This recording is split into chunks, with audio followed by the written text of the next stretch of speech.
Hello students. तो बेटा आज का जो हमारा टॉपिक रहने वाला है वो है बेटा हमारा फंक्शंस। तो सबसे पहले हम फंक्शंस के बारे में जान लेते हैं कि फंक्शंस एक्चुअली है क्या। फंक्शन की डेफिनेशन पढ़ते हैं। मैंने क्या लिखा, it is a special kind of relation.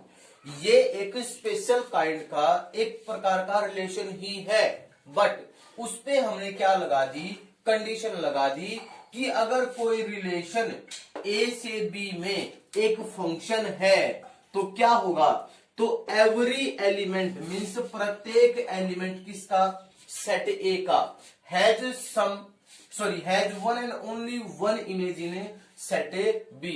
मतलब समझते हैं मतलब क्या, कि ये एक स्पेशल काइंड का रिलेशन है। ऐसा रिलेशन जिस रिलेशन में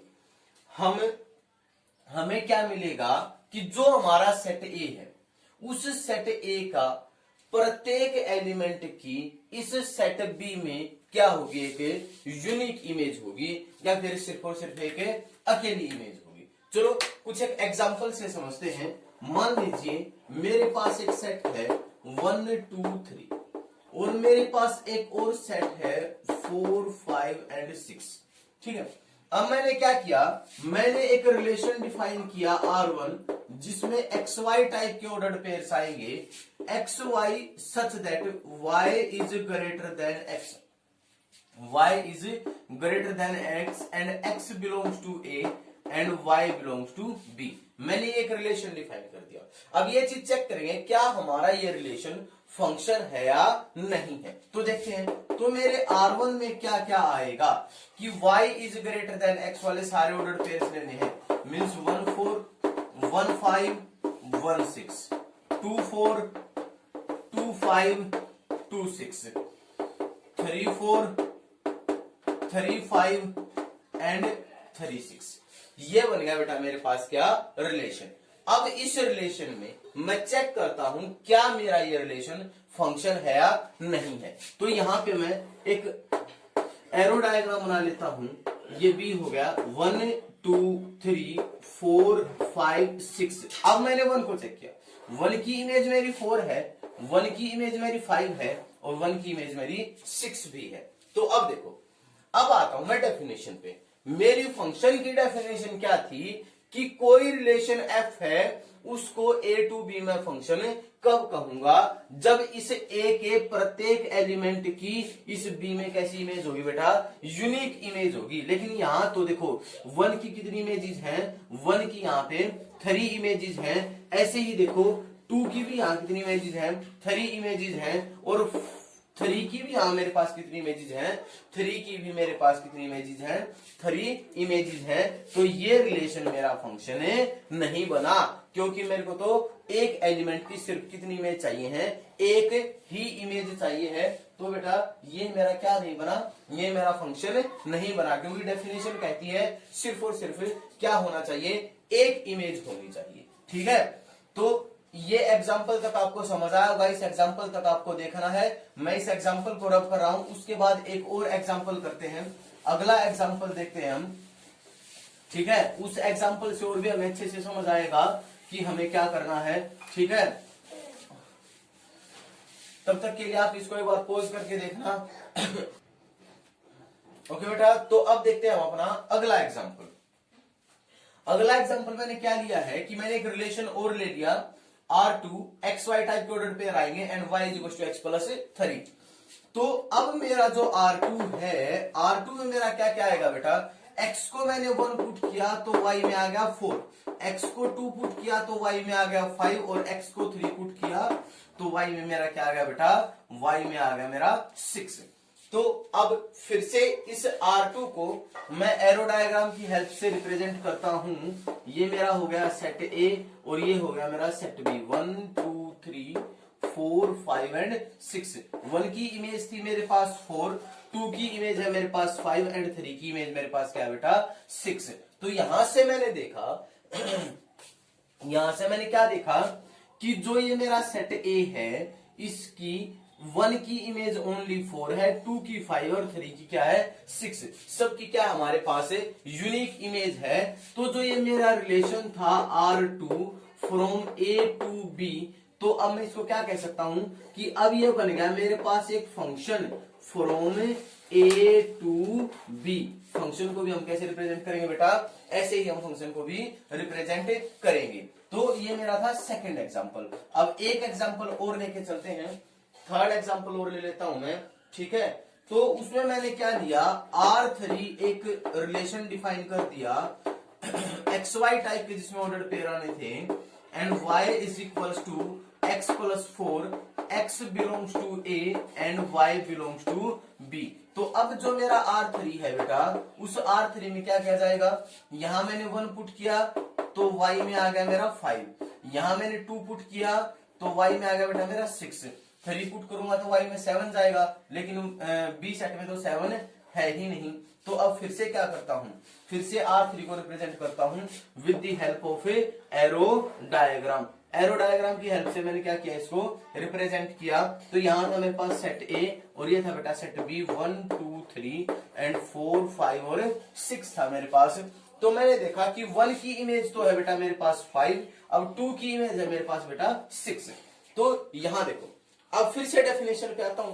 पहले भी हर बार मैं डेफिनेशन बता रहा हूं आपको कि फिर से मैं डेफिनेशन पे आया कि भाई एक कोई रिलेशन है ए टू बी। अब देखो ये ए टू बी मेरे पास R3 एक रिलेशन था। इस रिलेशन को फंक्शन कब कहूंगा, जब इस ए सेट के प्रत्येक एलिमेंट की सेट बी में क्या होगी, एक यूनिक इमेज होगी। अब मैंने देखा कि ए सेट के 1 की भी इमेज थी और 2 की इमेज थी, क्या इस 3 की इमेज है, इस 3 की तो कोई इमेज नहीं है, मीन्स यहां एक भी एलिमेंट खाली नहीं रहना चाहिए। इस ए सेट का प्रत्येक एलिमेंट बी के साथ क्या होना चाहिए, मैप्ड होना चाहिए। दूसरी बात, प्रत्येक एलिमेंट मैप्ड भी होना चाहिए, और वो मैपिंग कैसी होनी चाहिए हमारे पास, वो मैपिंग भी कैसी होनी चाहिए बेटा, वो यूनिक मैपिंग होनी चाहिए। तो अब ये हमारे पास फंक्शन नहीं है क्योंकि 3 की हमारे पास कोई भी इमेज नहीं है। तो अब देखते हैं इसके साथ एक और एग्जांपल देख लेते हैं हम। एक और सिंपल सा एग्जांपल ले लेता हूं मैं, यहीं पे इनको मैं रब कर रहा हूं, ठीक है। आप बेटा पॉज करके इनको देख लेना। अब एक एग्जांपल और देखते हैं, उस एग्जांपल से हमें और भी अच्छे से समझ आ जाएगा। मैंने लिया R4 कोई भी एक रिलेशन था मेरे पास, उसमें आएंगे हमारे एक्स वाई टाइप के ऑर्डर्ड पेयर। मैंने ले लिया कि x is greater than y, x belongs to a and y belongs to b, ये मैंने ले लिया, ठीक है। अब बात करता हूं कि R4 में मेरे पास क्या आएगा, R4 में मेरे पास x ग्रेटर देन y होना चाहिए। यहां तो एक भी x y से ग्रेटर देन नहीं है, यहां से मेरा R4 क्या हो गया, 5 हो गया। और इस चीज को भी अगर मैं एरो डायग्राम से रिप्रेजेंट करूं तो ये मेरा A सेट था और ये हो गया यहाँ पे मेरा B सेट, 1 2 3 4 5 और 6। अब चेक करना है कि क्या ये रिलेशन मेरा फंक्शन है या नहीं है। तो यहाँ पे मैंने क्या चीज चेक करी कि ये मेरा फंक्शन है या नहीं है। तो उसके लिए देखते हैं कि ना तो 1 की कोई इमेज है, ना 2 की है, ना कोई 3 की है, पूरा का पूरा सेट, कोई मैपिंग ही नहीं है क्योंकि रिलेशन मेरा क्या पड़ा है, खाली पड़ा है, तो भी ये मेरा फंक्शन नहीं है। तो चलो ये तो मैंने कुछ एक रिलेशन से डिफाइन किया है। अब एक और कुछ एक और जनरली एग्जांपल्स ले लेते हैं, उन एग्जांपल्स से हमें और भी अच्छे से डेफिनेशन क्लियर हो जाएगी, फंक्शन की डेफिनेशन और भी अच्छे से क्लियर हो जाएगी। अब मैं सीधा एरो डायग्राम से ही आपको रिप्रेजेंट कर रहा हूं डिफरेंट सिचुएशंस की, क्या क्या सिचुएशंस हो सकती हैं हमारी फंक्शन के लिए। तो देखते हैं हमारे पास फंक्शन के लिए क्या क्या सिचुएशंस हो सकती हैं। ये मेरा सेट ए था और ये हो गया बेटा मेरा सेट बी, 1 2 3 4 5 6 एंड 7। मैंने कोई भी एलिमेंट्स लिख लिए। मैंने कहा कि 1 की मैपिंग भी 4 है, 2 भी 4 के साथ मैपिंग बना रहा है और 3 भी 5 के साथ मैपिंग बना रहा है। यहाँ पे 2 एलिमेंट खाली रह गए, 6 और 7, और 1 और 2 की क्या थी हमारे पास, सेम इमेज थी, ठीक है। अब देखते हैं कि ये फंक्शन है या नहीं है। फिर से डेफिनेशन पे जाता हूं कि किसी रिलेशन को हम फंक्शन कब कहेंगे, जब उस सेट ए के प्रत्येक एलिमेंट की इमेज हमारे पास कैसी होगी, यूनिक इमेज होगी दूसरे सेट बी में। जहां से जहां तक मैंने फंक्शन को डिफाइन किया, मान लीजिए मैं यहां से फंक्शन को डिफाइन कर रहा हूं, F is from A to B, A to B में फंक्शन को लेके चल रहा हूं, तो ए के प्रत्येक एलिमेंट की बी में क्या होनी चाहिए, हमारे पास एक यूनिक इमेज होनी चाहिए। तो देखते हैं कि क्या यूनिक इमेज है या नहीं है। तो लिख के देख लिया, 1 की इमेज थी 4, 2 की इमेज भी थी 4 और 3 की इमेज भी क्या थी 5। तो यहां से मैंने देखा कि देखो बेटा कि 1 की इमेज तो है 4, 1 के लिए तो 4 है इमेज, और 2 के लिए भी इमेज हमारी क्या है 4, और 3 के लिए भी इमेज हमारी क्या है 5। तो यहां से मैंने देखा कि यहाँ पे हमारी यूनिक इमेज है। बच्चों को कंफ्यूज होगा कि कहेंगे कि सर 1 और 2 की तो सेम इमेज है। ऐसा भी तो हो सकता है कि सेम हाइट के दो लड़के खड़े हैं, तो जो उनकी शैडो होगी, उनकी शैडो की जो लेंथ होगी वो हमारे पास क्या हो सकती है, वो लेंथ उस शैडो की सेम हो सकती है या नहीं हो सकती, क्योंकि दोनों लड़के हमारी किस हाइट के हैं, सेम हाइट के, तो उनकी शैडो की लेंथ हमारे पास क्या हो सकती है बेटा, सेम हो सकती है। तो इसीलिए दो एलिमेंट की सेम इमेज हो सकती है, लेकिन एक एलिमेंट की दो इमेज नहीं हो सकती। या फिर ये भी याद रख लो कि हमारे पास कोई एक लड़का खड़ा है, ऐसा तो पॉसिबल नहीं है, उसकी एक शैडो इस तरफ जा रही है, दूसरी शैडो इस तरफ जा रही है, उसकी शैडो तो एक ही होगी। तो इसीलिए हम क्या करेंगे कि हमारे जो अभी जो हम फंक्शन की डेफिनेशन में बात कर रहे हैं, तो उसके लिए हम क्या करेंगे कि दो एलिमेंट की, देखो सिंपल सी बात है कि एक और चीज है कि जो ए सेट होता है हमारे पास, इस ए सेट में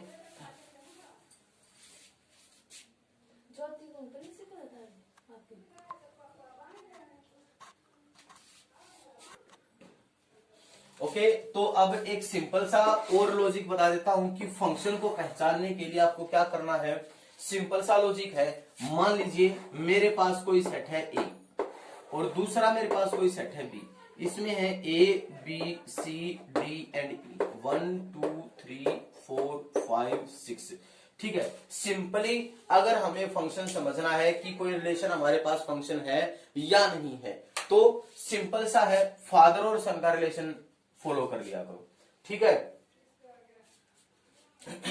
किसका रिलेशन फॉलो कर लो बेटा, फादर का और सन का। इसको सन मान लो और इसको क्या मान लो, फादर मान लो। देखो सिंपल सा लॉजिक है कि दुनिया में जितने भी बेटे हैं उनका कोई ना कोई फादर तो है ही है, मतलब ये सेट मेरा खाली नहीं रहना चाहिए। और दुनिया में बहुत सारे मेल पर्सन ऐसे हैं जिनकी अभी तक शादी नहीं हुई है, तो उनके बेटे कहां से आएंगे, तो मतलब इस साइड खाली रह सकता है। अब दूसरी बात, अब ए की मैपिंग है 1 और बी की भी मैपिंग है 1, मतलब ये दोनों एलिमेंट सेम इमेज बना रहे हैं, मीन्स ऐसा तो पॉसिबल है कि दो बेटों का एक फादर हो सकता है। ठीक है, या फिर कह सकते हैं कि दो एलिमेंट की सेम इमेज हो सकती है, बट कंडीशन क्या रहेगी कि इमेज तो सेम हो सकती है, लेकिन जो इमेज बनाने वाले हैं वो सेम नहीं होने चाहिए। एक बात यहां से क्लियर हो गई। और दूसरी बात कि C की 2 है, D की 3 है और E की 5 है, इस साइड खाली रह जाओ और इस साइड खाली बेशक ना रहे। तो इस प्रकार से भी हम फंक्शन के बारे में क्या कर सकते हैं बेटा, फाइंड आउट कर सकते हैं कि ये रिलेशन हमारा फंक्शन है या नहीं है। तो यहां तक आपको समझ में आया होगा। ठीक है, एक चीज और बताना चाहूंगा कि बस रिलेशन में और फंक्शन में थोड़ा सा डिफरेंस है कि जो देखो, एक पहली चीज तो कि जो डोमेन है ना, फंक्शन में जो डोमेन है वो एंटायर सेट ए होती है। एंटायर मतलब कि पूरा का पूरा जो सेट ए होगी वो तो हमारी क्या होगी, डोमेन होती है इसमें। ठीक है, एक तो ये चीज।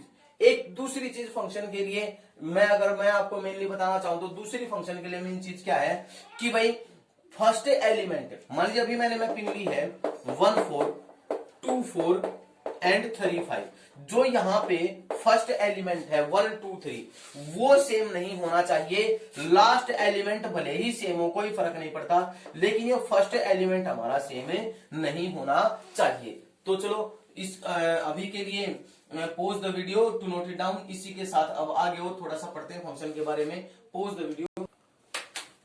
ओके बेटा, तो अब फंक्शन को थोड़ा सा और आगे और अच्छे से समझ लेते हैं कि फंक्शन एक्चुअली है क्या। मैंने बताया था आपको कि फंक्शन को f is such that from a to b represent किया जाता है। ठीक है, अब मैंने एक और डेफिनेशन लिखी, इट इज अ रूल, ये एक प्रकार का रूल है दैट गिव्स न्यू एलिमेंट, जो हमें क्या देता है, नए एलिमेंट देता है out of some given element. जब उसे कुछ एलिमेंट प्रोवाइड किया जाता है, उसके बदले में वो हमें क्या देता है बेटा, एक नया एलिमेंट देता है। तो देखते हैं, मैंने एक फंक्शन लिखा f(x) is equals to 2x, fx is equals to 2x। और मैंने क्या कहा कि जो मेरा फंक्शन है fx वो मेरा नेचुरल से नेचुरल पे है, मीन्स उसमें जो सेट ए है उसकी जगह पे मैंने किसको रिप्लेस कर दिया, नेचुरल नंबर को, और सेट बी की जगह मैंने किसको रिप्लेस कर दिया, नेचुरल नंबर को। मीन्स जो मेरा ये फंक्शन है नेचुरल टू नेचुरल काम करेगा। थोड़ा सा बड़ा लेके चल रहे हैं सेट को, ठीक है। अब समझते हैं कि मैंने इस फंक्शन में वैल्यू पुट की 1। देखो नेचुरल नंबर में 1 आता है, मैंने 1 पुट किया तो मेरे पास आया 2 इंटू 1 इज इक्वल टू 2। मैंने वैल्यू डाली 1, मेरे को मिला क्या 2। एफ ऑफ 2 तो मेरे पास आया 2 इंटू 2 4। एफ ऑफ 3 मेरे पास आया 6 और एफ ऑफ 4 मेरे पास आया 8। अब इसी प्रकार से मैं इस फंक्शन में जितना मर्जी वैल्यूज पुट करता जाऊं, मेरे को इसके बदले कोई ना कोई क्या मिलेगी, वैल्यू मिलती ही रहेगी।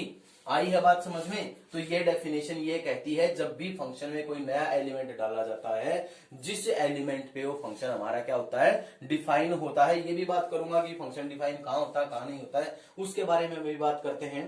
और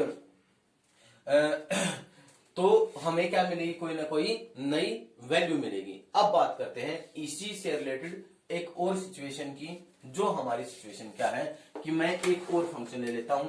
यहां उससे पहले मैं एक और चीज समझता हूं, एक डिपेंडेंट वेरिएबल होता है और एक होता है हमारे पास इंडिपेंडेंट वेरिएबल। हम हमारे फंक्शन को y is equal to F X, इस fx को हम क्या कह सकते हैं, y से रिप्रेजेंट कर सकते हैं। y is equal to F X या फिर y is equal to 2x, क्योंकि मेरा fx तो किसके इक्वल था बेटा, 2x के इक्वल था। अब हम बात करेंगे कि इनमें से डिपेंडेंट वेरिएबल कौन सा है और इंडिपेंडेंट वेरिएबल कौन सा है। तो मैंने देखो यहां पे मैंने क्या किया था कि जो मेरा फंक्शन था f is such that from n to n, natural to natural मेरा फंक्शन था।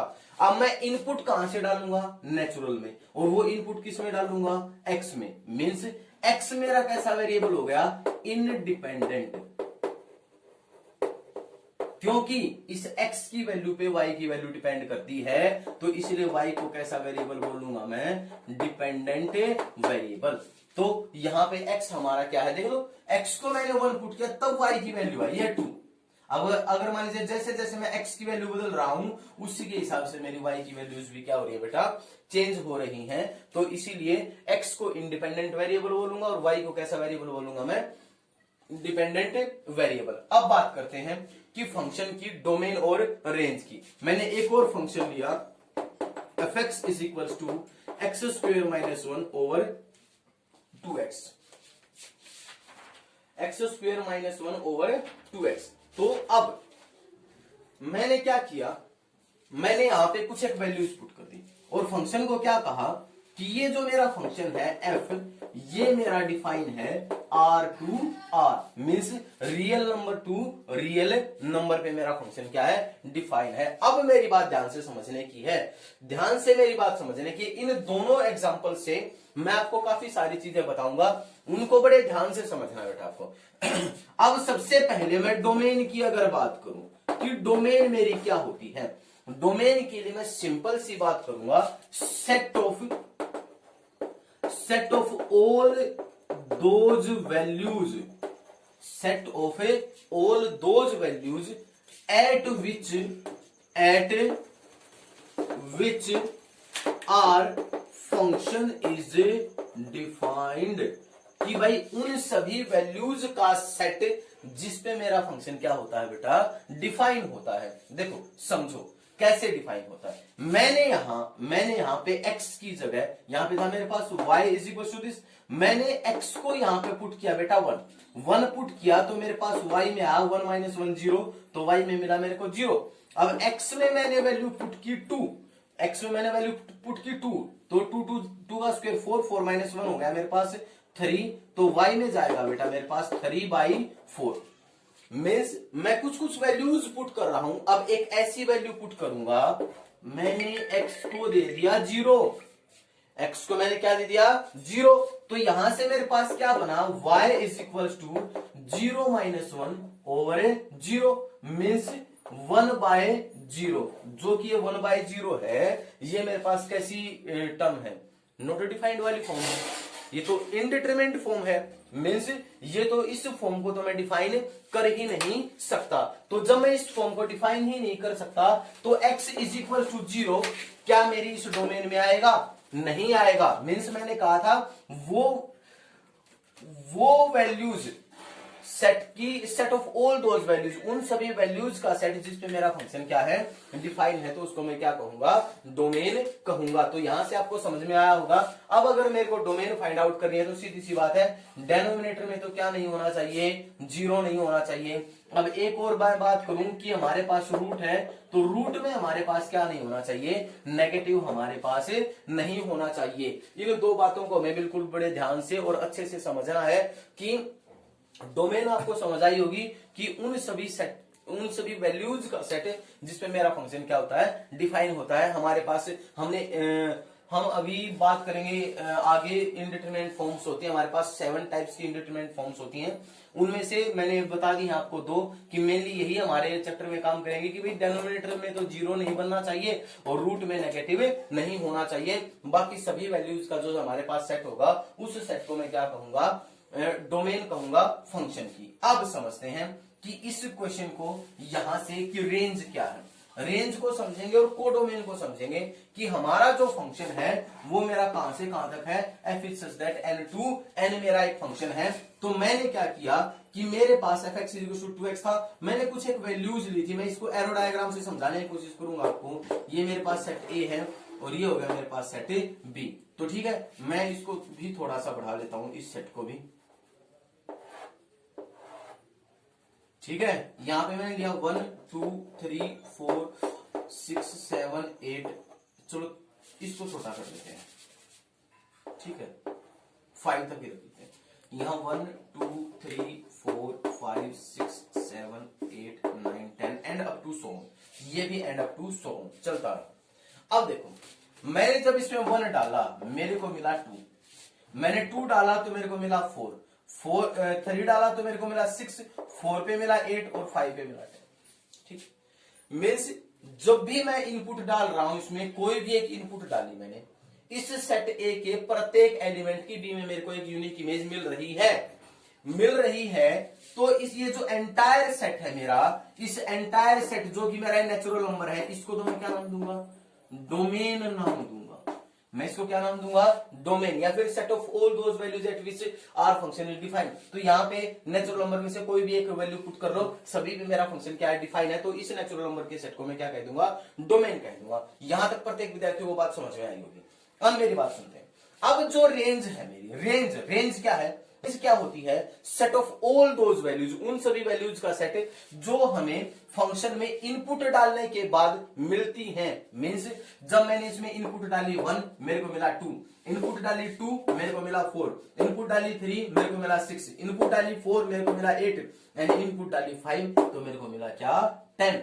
तो इन सब चीजों को मैं क्या कहूंगा, रेंज कहूंगा। या फिर सिंपली अगर मान लीजिए मैं रेंज के लिए अगर मैं सिंपली बात करूं तो जो हमारे मैप्ड एलिमेंट्स होते हैं, मैप्ड जो हमारे पास एलिमेंट्स होते हैं उनको क्या कहा जाता है, रेंज कहा जाता है। या फिर जब हम किसी फंक्शन में इनपुट देते हैं, इनपुट का मतलब क्या है, डोमेन। डोमेन को एक सिंपल भाषा में हम क्या भी कह सकते हैं, इनपुट भी कह सकते हैं।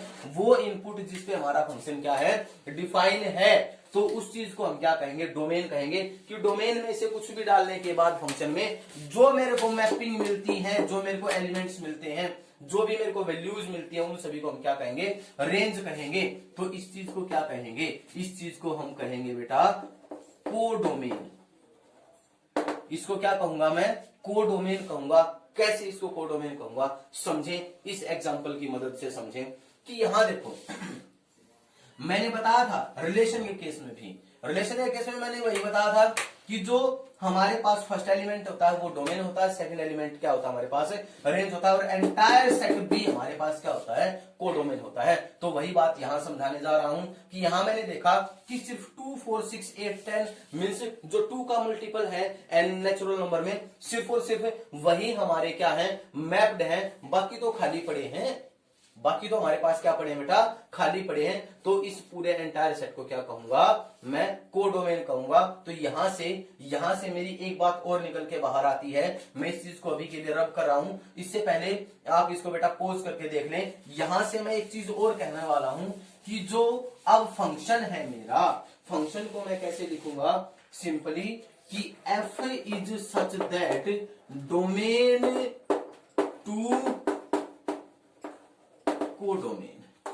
अब मैं अपने फंक्शन को क्या लिखूंगा डोमेन टू कोडोमेन। ये मेरी क्या बन गई सिंपली फंक्शन को रिप्रेजेंट करने की का तरीका है ये कि फंक्शन को कैसे डिफाइन किया जाता है डोमेन से कोडोमेन में, क्योंकि डोमेन तो मेरे पास क्या है, डोमेन तो मेरे पास है बेटा इनपुट, और कोडोमेन क्या है मेरे पास ओ पूरा का पूरा set B, entire set B, और इस कोडोमेन में ही कहीं ना कहीं हमें क्या मिलेंगे मैप्ड एलिमेंट, हमें कहीं ना कहीं कैसे एलिमेंट मिलेंगे बेटा, हमें कहीं ना कहीं मिलेंगे मैप्ड एलिमेंट, और जो मैप्ड एलिमेंट हैं उनको मैं क्या नाम दे दूंगा, उनको नाम दे दूंगा मैं क्या रेंज नाम दे दूंगा। तो यहां तक आपको जो फंक्शन की डेफिनेशन थी, डोमेन का छोटा सा कॉन्सेप्ट था और रेंज का छोटा सा कॉन्सेप्ट था, और डोमेन और रेंज को इजी ना लें, ये बहुत ही वास्ट कॉन्सेप्ट है।